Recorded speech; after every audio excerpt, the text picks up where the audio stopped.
Have you ever wondered what happens to your blood after you donate them, or what happens to the blood in general after a person is donated? Let us see in this video. It is an important topic in your exams as well. So donor has given whole blood, and usually a person in one setting gives 350 to 450 ml of blood, which we call it as 1 unit of blood. Now this whole blood is separated into its components within 8 hours. 8 घंटों के अंदर आपको उसको separate करना पड़ता है into 3 components. One is the RBCs, or better to say packed RBCs. Second is the fresh frozen plasma, or FFP. And third component is the platelets. Let us study about each of the component in details. Now, RBCs. In 350 to 450 ml of blood, how much RBCs you can extract? What is the temperature in which it is stored? And some other points that you have to remember. So 250 to 350 ml consists of RBCs only, and it is stored in 2 to 6 degrees centigrade. You can store this for 42 days, and you have to give certain substances to store this, that is CPDA, where C stands for citrate, P stands for phosphate, D stands for dextrose, and A stands for adenine.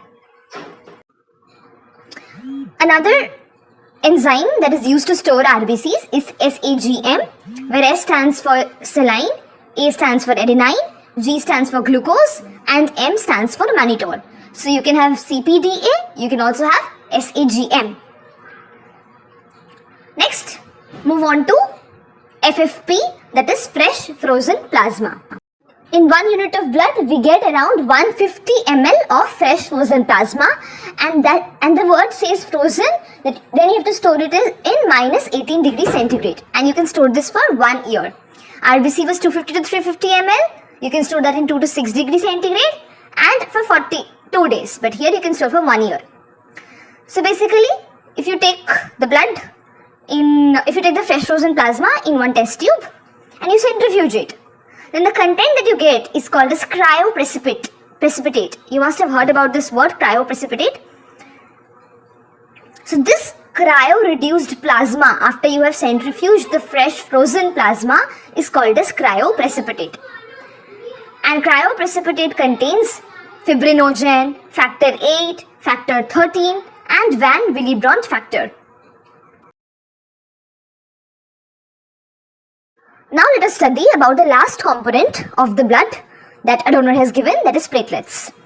Around 70 ml is your platelets. So if I consider 250 ml to be RBCs, 150 ml to be fresh frozen plasma, around 70 ml to be platelets, which will account to around 450 ml. Now, at what temperature you have to store the platelets? So the platelets are stored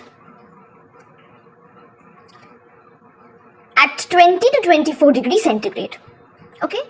And the platelets are suspended in your plasma only. You can store the platelets for 5 days. So 42 days for RBCs, 1 year for fresh frozen plasma, and 5 days for platelets. Now these platelets can be single donor platelets, random donor platelets. Now one single donor platelet transfusion will raise the platelet count by 25 to 50,000 platelets per cubic millimeter of blood.